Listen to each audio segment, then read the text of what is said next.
Good morning student. I am Kruti Miss, your social science teacher. Now today we are start our SEM 2 with the civics portion chapter 6 rural administrations. In this chapter which we learn, तो in this chapter जो rural administration rural मतलब कि जो village इलाका होता है, village area होता है, वहाँ पे जो एडमिनिस्ट्रेशन मतलब उसके रोड से रिलेटेड, उसकी स्ट्रीट लाइट्स या वाटर रिलेटेड या water supply related, road construction related जो भी इश्यू या जो भी कुछ सॉल्व करते हैं वो एडमिनिस्ट्रेशन मतलब एक प्रॉपर ऑफिसर होते हैं वो करते हैं. तो इट मीन्स विलेज एरिया से रिलेटेड जो भी डिफिकल्टीज या जो भी प्रॉब्लम्स पीपल को या स्पेशली फार्मर को होती है उससे रिलेटेड स्टडी करने के लिए हम रूरल एडमिनिस्ट्रेशन का चैप्टर ये रीड करेंगे. There are more than 6 lakh village in India. Suppose for example कि 6 लाख विलेजेस है इंडिया में. Taking care of their needs for water, electricity, road connection is not a small task. मतलब कि जो 6 lakh villages हैं उसकी जो वाटर की इश्यूज है, रोड कंस्ट्रक्शन की इश्यू है, वो सब सॉल्व करना एक ईजी टास्क नहीं है. In addition to this land recorder have to maintain and conflict to need to be dealt with. मतलब कि इन सभी का रिकॉर्ड रखने के लिए एक ऑफिसर होता है, उसको वो हर रोज का रेगुलरली रिकॉर्ड रखना पड़ता है, तभी जाके प्रॉपरली सबके प्रॉब्लम सॉल्व होते हैं. A large machinery is in place of the deal with all these. In this chapter we will took the work of 2 rural administration. मतलब कि इस चैप्टर में हम 2 मेजर रूरल एडमिनिस्ट्रेशन के बारे में स्टडी करते हैं. ठीक है, यहाँ पे ये जो फर्स्ट वाला पेज है ये आपको कोई यूजफुल नहीं है, बट ये एक स्टोरी है जिससे आपको एक चैप्टर का ओवरव्यू समझ में आएगा. जैसे कि Mohan is a farmer, his family on a small agriculture field. मतलब कि यहाँ पे क्या है, एक मोहन और रघु दोनों एक एग्रीकल्चर फील्ड से बिलोंग करते हैं, पर जो मोहन है उसकी एक छोटी सी फील्ड है और दोनों ही फार्मर है, और जो रघु है उसकी एक बड़ी फील्ड का ऑनर होता है. तो उन दोनों की लैंड के बीच में एक बंड होता है. बंड मतलब कि उन दोनों को वो दोनों ही लैंड को सेपरेट करने के लिए एक जो फेंस जैसा होता है जिसको बंड बोलते हैं. तो एक मॉर्निंग क्या हुआ कि मोहन ने ये नोटिस किया कि रघु ने वो जो बंड है उससे थोड़ा आगे शिफ्ट करके उसकी वो लैंड पे कब्जा कर लिया है. तो he had manage to take over some of Mohan's land and increase the size of his own field. मतलब कि उसने क्या किया, जो दोनों के बीच का जो बंड था, जो जिससे दोनों की लैंड का सेपरेशन हो रहा था, वो उसने थोड़ी शिफ्ट करके वो उसमें भी अपनी जो फील्ड है उसको उसने शिफ्ट करके थोड़ा बड़ा कर दिया. तो इसके कारण क्या हुआ कि मोहन ने जब ये बात जाके रघु को बतानी सोची, बट मोहन वॉज फ्राइटन, वो डर गया था. क्यों? क्योंकि वो जानता था कि Raghu's family owned many field and besides his uncle was also the sarpanch of the village. But even so he pluck up courage and went to the Raghu's house. क्योंकि उसको पता था कि एक तो रघु है वो बहुत ही बड़ी फैमिली से बिलोंग करता है, साथ ही में जो विलेज का जो सरपंच है, जो प्रमुख है, वो उसका अंकल है, और तो उसकी वजह से उसको लगा कि शायद मेरी बात कोई नहीं सुनेगा. पर उसने वो भी ज़्यादा एकदम करेज करके, हिम्मत लगा के फिर वो रघु के घर पे गया. तो उन दोनों के बीच में बहुत ही आर्ग्यूमेंट हुई और रघु ने मोहन को बहुत ही डांटा और उसको बहुत ही बुरी तरह से मारा. और उन दोनों के बीच में वो आर्ग्यूमेंट इतनी ज़्यादा बढ़ गई कि गांव के लोगों को मतलब सम विलेजेस आके उन लोगों को वहाँ से छुड़वा दिया. He was badly hurt on his head and head. He was given a first aid by one of his neighbor and his friend who also ran to the village post office and suggested that they go to the local police station and file a report.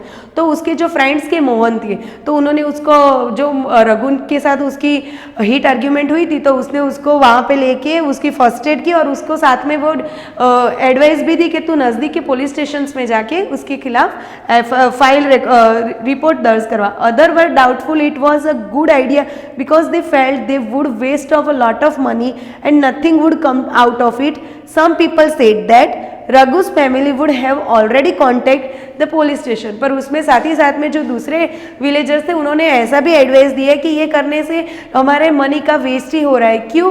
क्योंकि रघु के बहुत ही ज़्यादा contact है और वो police station में जाके कुछ भी करवा के अगर हम अपनी रिपोर्ट दर्ज करवाएंगे तो भी वो प्रॉब्लम उसकी सॉल्व नहीं हो पाएगी. तो फिर क्या किया, after much discussion it was decided that Mohan would go the police station along with the some of neighbours who had seen this incident. मतलब कि उसके बाद क्या हुआ कि मोहन बहुत सारी डिस्कशन हुई कि क्या नहीं करना क्या करना. फाइनली फिर मोहन ने डिसाइड किया कि नहीं, मुझे रघु के खिलाफ उसके खिलाफ पुलिस में रिपोर्ट दर्ज करवानी है. तो वो और सारे विलेजर्स के साथ गया और जिन लोगों ने ये इंसिडेंट देखा था और साथ में जाके फिर पुलिस स्टेशन में जाके उसके खिलाफ FIR दर्ज करवाई। तो area of the police station मतलब कि इस टॉपिक में हम क्या स्टडी करेंगे, मतलब कि जो पर्टिकुलर विलेज होता है, जैसे कि कोई सिटी हो या विलेज, उसमें जो पर्टिकुलर एरिया होता है उसके अंदर ही जो पुलिस स्टेशन आता है, हमको वहाँ पे जाके ही वो प्रॉब्लम हमारी जो कुछ भी हो वो सॉल्व करनी पड़ती है। On the way to the police station one of the neighbour asked, Why don't we spend some more money and go to the main police station in the town? तो बीच में रास्ते में किसी ने ऐसी एडवाइस दी कि हम थोड़े ज़्यादा पैसे दे के सिटी में जाके वो वही वाले पुलिस स्टेशन में जाके FIR क्यों ना दर्ज करवाएं? It is not a question of money. We can register the case only in the police station because our village come in its area of work, explained Mohan. Mohan ने कहा कि ये पैसे का तो कुछ नहीं है, पर हमारे एरिया में जो पुलिस स्टेशन आता है हमको पहले वहाँ जाके ही हमारा केस रजिस्टर करवाना चाहिए। यहाँ पे मैं आपको एग्जांपल के तौर पे एक ये भी एक्सप्लेन कर देती हूँ कि if you have any problem related to theft, related to fight, accident, injury, अगर आपको कोई भी प्रॉब्लम हो और आपको पुलिस स्टेशन में जाके वो रजिस्टर करवाना हो, तो आप पर्टिकुलर जिस एरिया में रहते हो उसके एरिया के अंडर जो पुलिस स्टेशन आता है, फर्स्ट ऑफ ऑल आपको वहाँ पे जाके ही केस रजिस्टर करवाना पड़ता है और वो उनकी ही रिस्पॉन्सिबिलिटी है कि हमको properly justice they. Every police station has an area that comes under its control, मतलब कि सभी एरिया में पुलिस स्टेशन होता है और उसके अंदर जो भी प्रॉब्लम्स होती है उसको कंट्रोल करने की रिस्पॉन्सिबिलिटी वही पुलिस स्टेशंस में आती है। All person in that the area can report the cases और inform the police about any theft, accident, injury, fight, etc. It is the responsibility of the police of that station to inquire, to investigate and take action on the case within its area. It means यहाँ पे इस paragraph में हमको ये कहा गया है कि सपोज कोई एरिया हो उसके अंदर जो पुलिस स्टेशन आता है उसमें ही उसकी रिस्पॉन्सिबिलिटी होती है सब कुछ कंट्रोल करने की। जैसे कि कोई थेफ्ट के बारे में, कोई एक्सीडेंट हो, कोई इंजरी हो या कोई फाइट के बारे में हो, तो वो पुलिस स्टेशन की रिस्पॉन्सिबिलिटी होती है कि उसके बारे में इंक्वायर करें, मतलब कि इन्वेस्टिगेशन करें, जांच पड़ताल करें and take action in the case within its area, और उसके एरिया के अंदर जो भी आता है फिर उससे रिलेटेड उनको लगे तो फिर केस रजिस्टर करते हैं। Then investigate them Mohan the work at the police station. तो पुलिस स्टेशन का वर्क क्या होता है? When they reach the police station Mohan went to the person in charge of SHO। SHO means station house officer. It is useful for you an MCQ questions and told him what had happen. मतलब कि जो मोहन है वो वहाँ के जाके SHO को सारी डिटेल्स बताता है कि क्या हुआ है। He wanted to give the complaint in writing, उसको राइटिंग में कंप्लेंट लिखानी थी, लिखित में। The SHO rudely brushed him aside saying that he could not be bothered to waste his time writing down a minor complaints and then investigate them. Mohan saw him his injury but the SHO did not believe him. तो SHO को जाके वो पूरी details बताता है, तो वो जो पुलिस ऑफिसर होता है, जो स्टेशन हाउस ऑफिसर, वो क्या बोलता है कि इतनी छोटी, वो गुस्सा हो जाता है, रूडली बिहेव करता है, बोल रहा है कि इतनी छोटी बात के लिए हैंड रिटन कंप्लेन करने की कोई ज़रूरत नहीं है, ये पैसे का भी और खुद का टाइम का भी वेस्ट होगा। Mohan was puzzle and did not know what to do. अब जैसे उसने अपनी खुद की जो वो इंजरी थी वो भी पुलिस ऑफिसर को दिखाई, फिर भी वो पुलिस ऑफिसर ने बिलीव नहीं किया, तो मोहन पजल्ड हो गया, मतलब कंफ्यूज हो गया कि क्या करे और क्या ना करे। He was not sure why his complaint was not being recorded. उसको श्योर नहीं था कि शायद उसकी कंप्लेंट रिकॉर्ड होगी कि नहीं। He went and called his neighbor into the office। फिर वो बाहर जाता है और अपने नेबर को वो बुलाता है। They argue strongly that Mohan had been beaten up in front of them and had they not rescued him, he would have been injured very seriously. They insisted that the case be registered। मतलब कि वो अपने neighbour को बुलाता है और वो जो नेबर होता है वो बोलता है, बहुत ही ज़्यादा आर्ग्यूमेंट होती है और बोलता है कि ये मेरी प्रेजेंस में ही इन दोनों के बीच में फाइट हुई थी और मैंने ही इसको बचाया, अदरवाइज मैं उसको नहीं बचाता तो उसको सीरियसली इंजरी हो जाती और उसको प्रॉब्लम क्रिएट होता।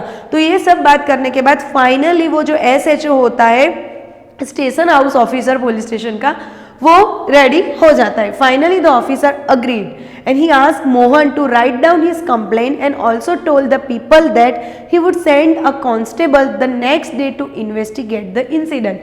मतलब कि फिर वो जो ऑफिसर होता है वो रेडी हो जाता है और वो बोलता है कि अभी मैं आपकी हैंड रिटन कंप्लेंट दर्ज कर देता हूँ, और साथ ही में वो कांस्टेबल को बोलता है कि इनके साथ नेक्स्ट डे जाके उस इंसिडेंट्स पे क्या हुआ था वो पूरा ही आप इन्वेस्टिगेट करना. Now maintenance of land record, ये तो एक स्टोरी थी, तो उसमें हमको ये भी पता चल गया कि किस तरीके से पुलिस स्टेशन में जाके हमको किस तरीके से अपनी कंप्लेंट रजिस्टर करवानी है और उसी में उनकी क्या रिस्पॉन्सिबिलिटी है वो सब पढ़ा.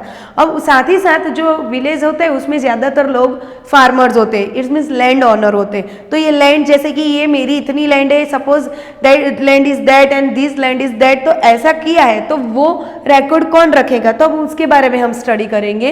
You so that Mohan and Raghu were arguing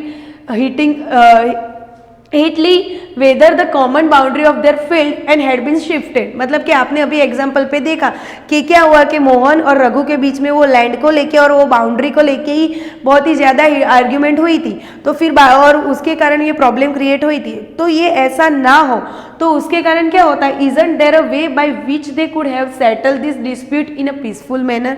क्या ऐसी कोई एक रीत है, ऐसी कोई एक प्रोसीजर है कि जिससे शांति से इन दोनों के बीच का जो प्रॉब्लम है वो सॉल्व कर सके. Are this record that show who owns that land in the village. तो उसे क्या होता है कि जो रिकॉर्ड रखा होता है विलेज में जो पर्सन के पास, उससे पता चल जाता है कि कितनी लैंड रघु की है और कितनी लैंड मोहन की है. तो let's find out how this is done. तो हम ये कैसे फाइंड आउट करते हैं, कौन मेजर करता है, कौन उसका रिकॉर्ड करता है, हाउ इट डू, तो हम ये सब यहाँ पे स्टडी करेंगे. तो measuring land and keeping land record it's main work of the patwari. मतलब कि लैंड को मेजर करना, उसका रिकॉर्ड रखना, वो किसका ऑनर कौन है, वो सब जो रिस्पॉन्सिबिलिटी होती है वो किसकी होती है, पटवारी की. साथ ही साथ पटवारी के डिफरेंट नेम्स भी होते हैं डिफरेंट एरिया के हिसाब से. तो the patwari is known as by the different names in different state in some villages. मतलब कि सम विलेजेस होते हैं डिफरेंट स्टेट में, जैसे कि इंडिया में हो तो पटवारी बोलते हैं, किसी और स्टेट हो तो उसमें क्या बोलते हैं. तो for example there are the different name called the patwari is different villages. Such officer are called lekhpal, in the other कानूनगो और कर्मचारी और विलेज ऑफिसर एटसेट्रा. मतलब कि ये भी आपको एमसीक्यू फॉर्म में यूजफुल होगा कि right a different names of patwari. तो which different names, lekhpal, kanungo, कर्मचारी और village officer. But generally we use patwari, तो कि we will refer to this officer as a patwari, पर जनरली हम क्या रिफर करते हैं, patwari. Each patwari is responsible for a group of villages. The patwari maintains and update the record of the villages. मतलब each जो villages होते हैं, मतलब कि क्या बोला है कि ईच पटवारी इज रिस्पॉन्सिबल पर ग्रुप ऑफ विलेजेस. मतलब बहुत सारे ग्रुप ऑफ विलेजेस हो, उसका एक पटवारी होता है. उसकी रिस्पॉन्सिबिलिटी क्या होती है कि maintain and update the record of the village. मतलब कि विलेज में क्या अपडेट हुई, क्या रिकॉर्ड रखा, वो सब रिस्पॉन्सिबिलिटी किसकी होती है, पटवारी. The map and the corresponding detail from the register on the next page are small part of the record. मतलब ये पटवारी कैसे रिकॉर्ड रखता है, किस तरीके से अब मेजर करता है, ये नेक्स्ट पेज पे अगर आप अपनी टेक्स्ट बुक में देखोगे तो ये आपको यहाँ पे देखिए ये पूरा मैप है. वो जैसे कि एरिया इन हेक्टर, फार्मर का नाम, कितने एरिया में उसने कौन सा क्रॉप ग्रो किया, क्या किया, सब कुछ डिटेल्स ये पटवारी इस मैप के तरह, इसी तरह फॉर एग्जाम्पल ये मैप है, इसी तरह पटवारी सारी डिटेल्स हर एक ऑनर की, हर एक फार्मर की रखता है. The Patwari usually has way of measuring agriculture fields. In some places a long chain is used. मतलब कि पटवारी एक पर्टिकुलर जो इंस्ट्रूमेंट होता है उससे ही वो लैंड की मेजरमेंट करता है. In some places a long chain is use. कई प्लेस पे लॉन्ग चेन का यूज होता है मेजरमेंट करने के लिए. In the above instance the patwari would have measure both Mohan's and Raghu's field and compare them with the measurement on the map. If they did not match then it would be clear that the boundary of the field has been change. अभी हमने जो रघु और मोहन की जो story सुनी उसमें भी यही था कि पटवारी दोनों की लैंड मेजर करेगा और जो दोनों की लैंड मेजर हुई है वो मैप में ऑलरेडी जो पहले से लिखा उससे मैच करेगा. अगर मैच हो गई तो कुछ शिफ्ट नहीं हुआ है, पर जो मैच नहीं हुई उसका मतलब जो बाउंड्री है वो थोड़ी शिफ्ट हुई है, ऐसा हम समझ लेंगे। तो ये तो जो रोल है विलेज में पटवारी का क्या था वो हमने पढ़ा। Patwari is also responsible for organising the collection of land revenue from the farmers and providing information to the government about the crops grown in this area। मतलब पटवारी की ऑल्सो ये भी रिस्पॉन्सिबिलिटी है कि कोई फार्मर का जो रेवेन्यू टैक्स आता है, वो जो टैक्स कलेक्ट करते हैं उसकी इंफॉर्मेशन, उसकी भी अपडेट रख के वो गवर्नमेंट को देना है, और कौन से फार्मर ने कौन सा क्रॉप ग्रो किया वो भी डिटेल्स उसको रखनी पड़ती है। This is done from the records that are kept, and this is the way it's important for the Patwari to regularly update this। मतलब कि ये सब अपडेट करने की रेगुलरी रिस्पॉन्सिबिलिटी किसकी होती है? पटवारी की। Farmers may change the crops grown on their fields, someone may dig a well somewhere। मतलब कि ये क्या जरूरत होती है, तो कि कई बार क्या होता है कि ये क्रॉप्स लिखने के आपके दिमाग में ये क्वेश्चन अराइज होगा कि क्रॉप्स क्या क्या ग्रो करते हैं फार्मर्स, वो भी डिटेल्स रखनी क्यों जरूरी होती है? क्योंकि कई बार क्या होता है कि फॉर एग्जांपल कोई फार्मर होता है, उसने वीट ग्रो किया, पर उसको लगा कि नहीं अब वीट नहीं, मुझे बरेली या मुझे राइस है, उसमें ज़्यादा मार्जिन मिल रहा है, ज़्यादा उसको उसमें मनी अर्न हो रही है, तो वो क्रॉप करता है। तो उसके टाइम पे अगर वो पता ना चले तो कहीं कारण क्या होता है कि कहीं जो फार्मर्स होते हैं वो दूसरे की लैंड पे भी कैप्चर कर लेते हैं। तो इसी वजह से पटवारी की ये रिस्पॉन्सिबिलिटी बढ़ जाती है और ये अपडेट रखते हैं। कई बार जो फार्मर्स होते हैं वो यहाँ पे बोला ना, समवन में डिग अ वेल समवेयर, मतलब कई बार कोई लोग कई जगह पे कुआं भी खोदते, तो वो डिटेल्स रखने की भी जिम्मेदारी किसकी होती है? पटवारी की। देखिए ये स्केच मैप है पूरा, जिससे इजीली पता चल जाता है कि यहाँ से ये पूरा एक कोई विलेज है अमरापुरा, उसकी पटवारी का ये रिकॉर्ड है कि ये जो है ये बाउंड्री शो करते हैं, ये जो सिंबल है वेल, उसी तरह सारी ये मैप में डिटेल है, जिससे पटवारी को इजीली पता चल जाए कि ये जो विलेज है इसकी रिस्पॉन्सिबिलिटी मेरी है, तो इसमें कौन सी जगह पे वेल है, कौन सी जगह पे क्रॉप है, कौन सी जगह पे फार्म है, कौन सी जगह पे कच्चा रोड है, कौन सी जगह पे पक्का रोड है, कोई जगह पे ट्रीज है। क्योंकि क्या हुआ in future suppose any person change this view, अगर कोई भी व्यक्ति या कोई भी पर्टिकुलर फार्मर ये चेंज करे तो इसके पास ये रिकॉर्ड होता है, तो इसके उसको पता चल जाता है कि यहाँ पे कुछ ना कुछ चेंजेस हुए हैं। And keeping the track of all these the work of revenue department of the government, senior people in this department supervise the पटवारी। जैसे कि अभी हमने बोला कि विलेज से रिलेटेड जो भी है वो पटवारी की जिम्मेदारी है, पर अब पटवारी कैसा वर्क करता है तो उसका भी सुपरवाइजिंग करने के लिए सीनियर पीपल्स होते हैं। तो all state in India are divided into district, मतलब कि इंडिया के जितने भी स्टेट है उसको डिस्ट्रिक्ट में डिवाइड किया हुआ है। For managing matters related to land this district are further सब divided.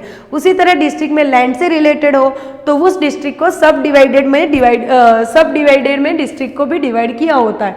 This sub division of district are known as the different names such as tehsil taluka, मतलब कि वो जो डिस्ट्रिक्ट होता है उसको भी अलग अलग तहसील तालुका में उसको डिवाइड किया होता है। At the head is the district collector, मतलब कि जो मेन हेड होता है कौन होता है? डिस्ट्रिक्ट कलेक्टर होता है।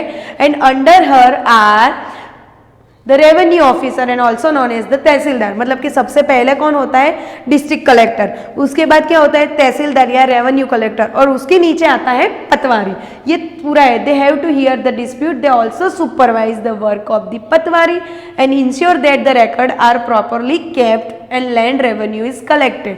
मतलब कि जो लैंड रेवेन्यू है उसके 3 पार्ट्स में है। फर्स्ट कौन होता है? District collector. डिस्ट्रिक्ट कलेक्टर होता है वो रेवेन्यू ऑफिसर या तहसीलदार बोले हम, उसको ये सारी रिस्पॉन्सिबिलिटी देता है। और जो तहसीलदार या इट मीन्स जो रेवेन्यू ऑफिसर है उसकी क्या रिस्पॉन्सिबिलिटी है कि पटवारी ने सब कुछ अच्छी तरह से किया, अच्छी तरह से लैंड रेवेन्यू टैक्स कलेक्ट हुए कि नहीं, ये प्रॉपरली हो रहा है कि नहीं, वो रिस्पॉन्सिबिलिटी किसकी होती है? पटवारी की। तो 3 स्टेप्स में होता है। पहला कौन हुआ? District collector, then revenue officer या उसको तहसीलदार भी बोल सकते हैं, और थर्ड वन है patwari. They make sure that the farmers can easily obtain a copy of their record, मतलब कि और उसकी क्या जिम्मेदारी होती है कि ये मेरी ज़मीन है तो उसको उसकी एक रिकॉर्ड की कॉपी जैसे एक ऑफिस में रहे और उसके पास भी होनी चाहिए फार्मर के पास। उसके साथ उसकी और रिस्पॉन्सिबिलिटी क्या होती है कि students can obtain their caste certificates. आपको पता होगा कि ओबीसी, एसटी, एससी ये सभी कास्ट सर्टिफिकेट्स को उनको देना, तो ये स्टूडेंट्स को जरूरी होता है, तो वो भी रिस्पॉन्सिबिलिटी ये पटवारी की होती है। द तहसीलदार, और ये कहाँ से मिलती है? तहसीलदार ऑफिसर के पास से, या डिस्ट्रिक्ट वो रेवेन्यू ऑफिसर भी बोल सकते हो। Tehsildar's office is where land dispute are also hear, मतलब कि लैंड डिस्प्यूट से रिलेटेड, मतलब लैंड से रिलेटेड भी अगर कोई भी प्रॉब्लम हो तो वो भी कहाँ पे सुने जाते हैं? तहसीलदार की ऑफिस में। ओके,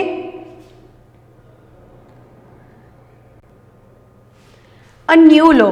अब न्यू लॉ का क्या जरिए, न्यू लॉ क्या है? तो कि Hindu section administrate act in 2005। तो ये एक्ट की ज़रूरत क्यों हुई? तो मैं आपको एक इजी वे में आपको एक्सप्लेन कर देती हूँ कि ये वे इसीलिए ज़रूरत हुई कि पहले क्या होता था कि जो फार्मर्स होती है उसकी जो लैंड होती है उसकी ऑनरशिप अकेले मैन की होती है, क्योंकि हालांकि वहाँ पे वुमेन्स भी अपना पार्टिसिपेट देती है, वो भी उससे रिलेटेड वर्क करती है, पर इन केस इफ अगर कोई जो है वो ऑनर उसकी डेथ हो जाए तो उसकी जो लैंड होती है उसको प्रॉपर तरीके से इक्वली डिवाइडेड कर देते हैं, पर उसके सन मतलब उनके जो बच्चे होते हैं लड़के उनमें ही डिवाइड कर दिए जाती है। और जो लेडीज होती है, जो वुमेन होती है, उसने भी इक्वल पार्ट दिया, इक्वली पार्टिसिपेट किया हो, फिर भी उसको वो राइट्स नहीं मिलते हैं। जैसे कि often when we think of farmers who own land we think of man, मतलब कि जब हम फार्मर्स के बारे में बात करते हैं, लैंड की ऑनरशिप के बारे में बात करते हैं, तो हम अकेले किसको सेंटर में लग के सोचते हैं? मैन को। The women are seen as a people who work on the field but not as the people who on agricultural land, मतलब को वुमेन को देखा जाता था, पर किस वे में देखा जाता था कि अकेले only and only work for field, मतलब कि फील्ड में वर्क करने के लिए ही वुमन को देखा जा रहा था, पर उसके पास एग्रीकल्चर लैंड हो या उसको भी वो हिस्सा मिले एग्रीकल्चर लैंड में, उसके फादर या उसके ब्रदर के किसी भी के में, तो वो उसको नहीं मिलता था। Till recently in some state of Hindu women did not get a share in the families agricultural land. तो हिंदू स्टेट ऑफ हिंदू, मतलब पर्टिकुलरली हिंदू स्टेट की बात करें, उसमें जो हिंदू वुमेन है उसमें क्या होता था कि जब भी जो मेन ओनर हो लैंड का, अगर उसकी डेथ हो जाए या फिर अब वो कैपेबल ना हो वर्क करने के लिए, तो जब वो पार्ट में डिवाइड होता था तो वुमन को उसका एग्रीकल्चर लैंड का शेयर नहीं मिलता था। After the death of the father, his property was divided equally only among his son। मतलब कि जो ऑनर है उसकी डेथ हो जाए तो उसकी जो एग्रीकल्चर लैंड की जो प्रॉपर्टी है उसको इक्वली डिवाइड किया जाता था उनके सन, मतलब उनके लड़कों के बीच में। लड़की को उसमें कोई भी रिस्पॉन्सिबिलिटी या कोई भी पार्ट या थोड़ा बहुत भी शेयर नहीं मिलता था। बट जब ये लॉ हुआ एक्ट 2005 में, recently the law was change, तो 2005 में ये नया लॉ फॉलो हुआ।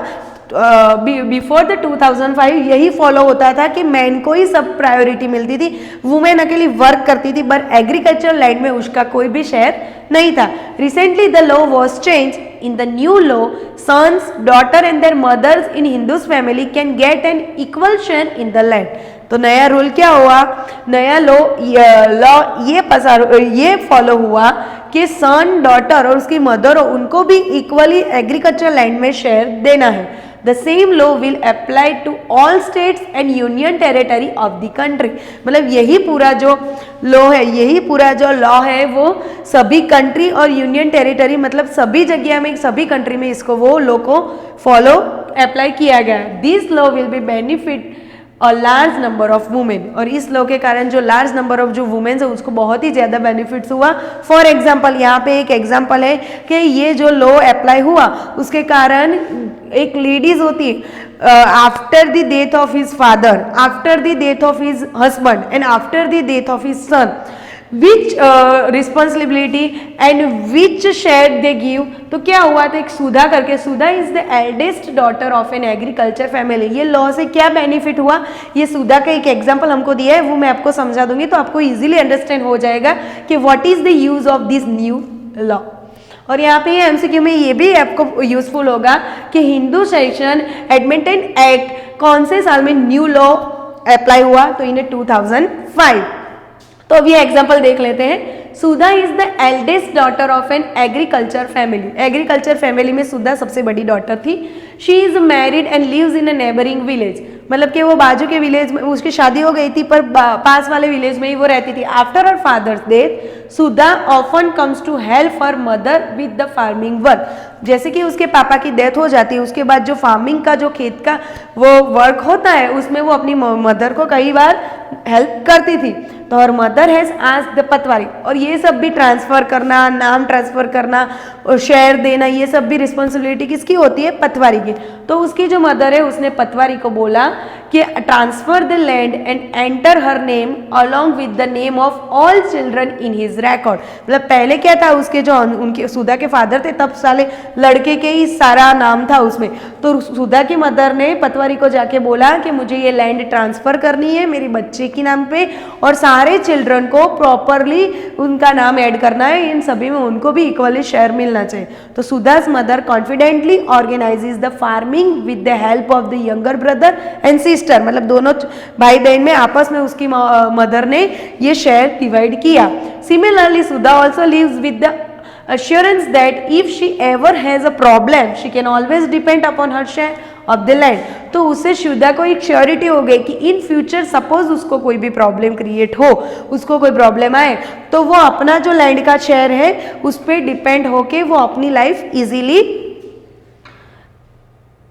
सर्वाइव कर सके। तो हमने ये जो चैप्टर है उसमें रूरल एडमिनिस्ट्रेशन में क्या होता है और उसकी क्या वैल्यू, पुलिस स्टेशन में क्या वर्क, पटवारी का क्या वैल्यू, और ये जो लास्ट में एक्ट, ये सब स्टडी किया। I hope you all understand this chapter. Thank you.